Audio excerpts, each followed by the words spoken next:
In this one, we have, this is a little different, but we're going to solve it using the same method. The reason I say it's a little different is because we've got one x that's in the radical where the other one is not. So we're going to start off the same way by isolating our radical. That means I'm going to have to add 6 to both sides, and I'll get square root of x plus 8 equals x plus 6. Now, I'm going to do the same method because I need to use inverse operations to undo that square root. But when I square both sides, I can't just, on the right, square the x and square the 6.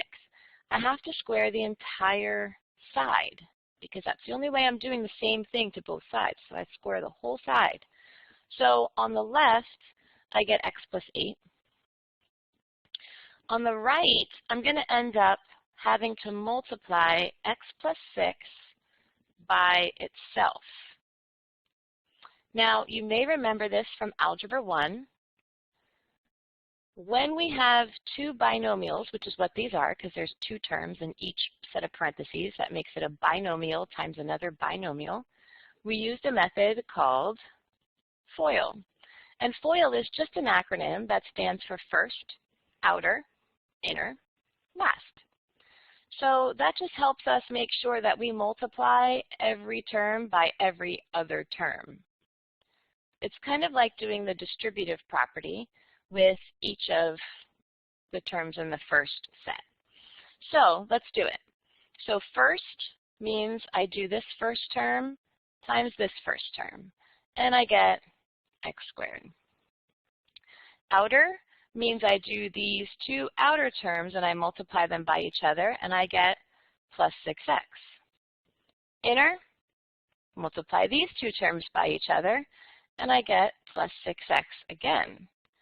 Then last means the last terms inside each set. 6 times 6 will give me 36. Now, you may have seen these before where we have an x raised to the second power. That's a quadratic equation. When we have a quadratic equation, there are two ways that we've learned so far how to solve them. One of the methods is factoring. The other method is a quadratic formula. Regardless of which method you choose, we have to have all of our terms on the same side and then a 0 on the other side. So that means that I can't have this x over here on the left. I'm going to have to subtract x from both sides. I'm also going to have to subtract this 8 from both sides. I'm just going to do it in one step instead of doing it in two separate steps. So when I do that, I'll get 0 over here. On the right, I'll have x squared. I have a 6x and then another 6x. That gives me 12. But then I'm also subtracting an x, which will leave me with 11x. And then 36 minus 8 will give me 24.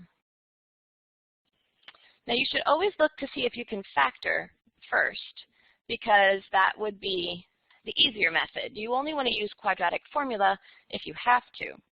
And in looking to see if I can factor this, I would take the c term, which is 24, and I look at the factor pairs of 24. I could do 1 times 24, 2 times 12, 3 times 8, 4 times 6, and then I could go the other way, 6 times 4, 8 times 3, but I've already got them covered in this short list.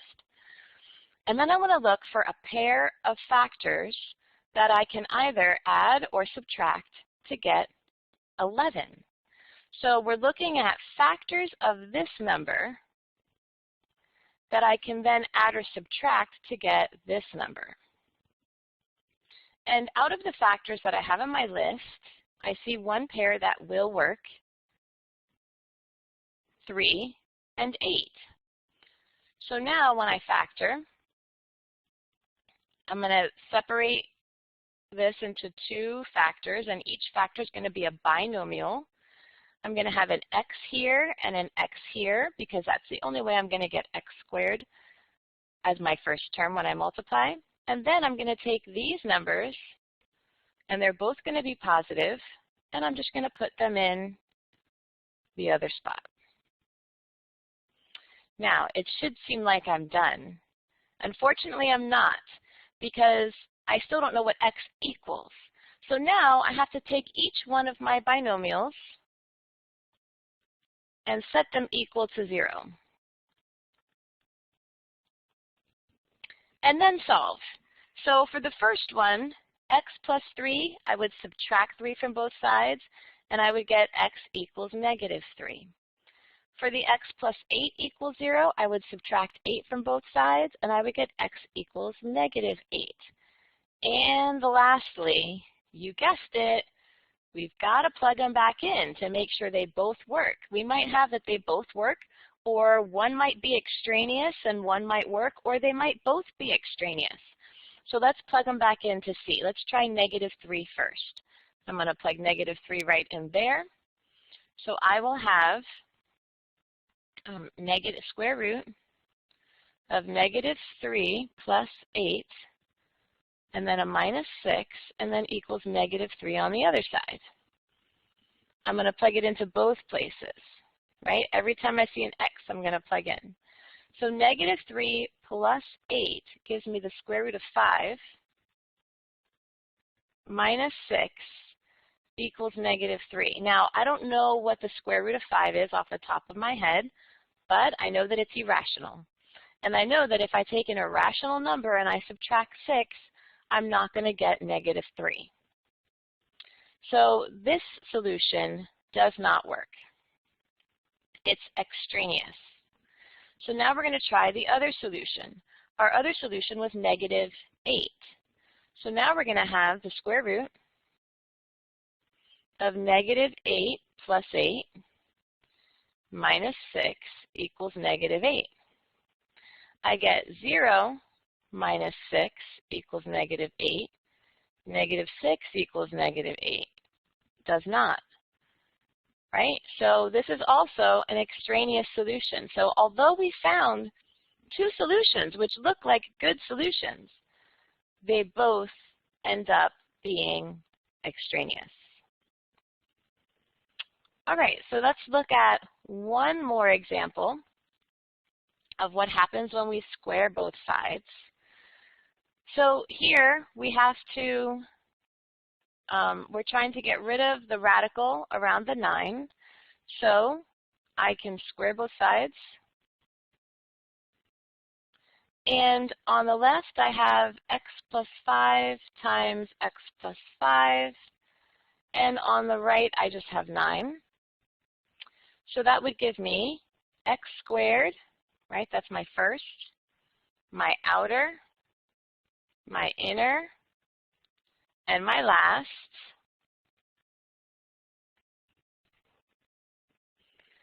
And then if I'm going to use factoring again, then I would need to have 0 on the right side. So I'm going to subtract 9, and I'm going to combine like terms.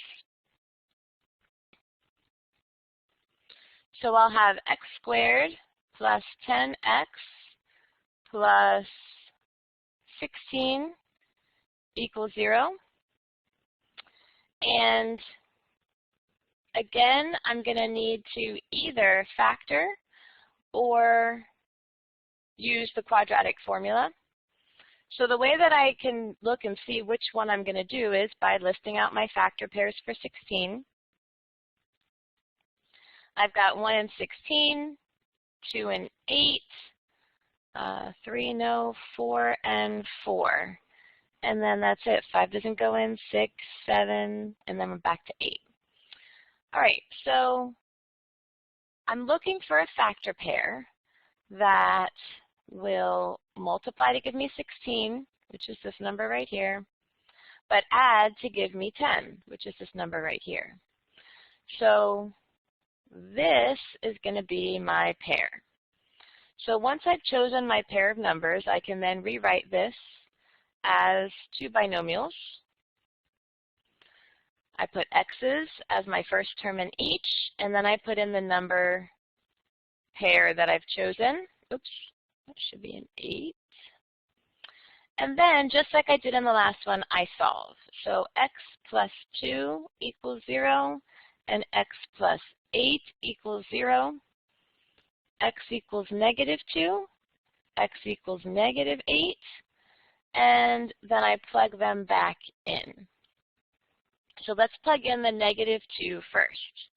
When I plug in the negative 2, I will have 2 plus 5 equals, negative 2 plus 5 equals the square root of 9.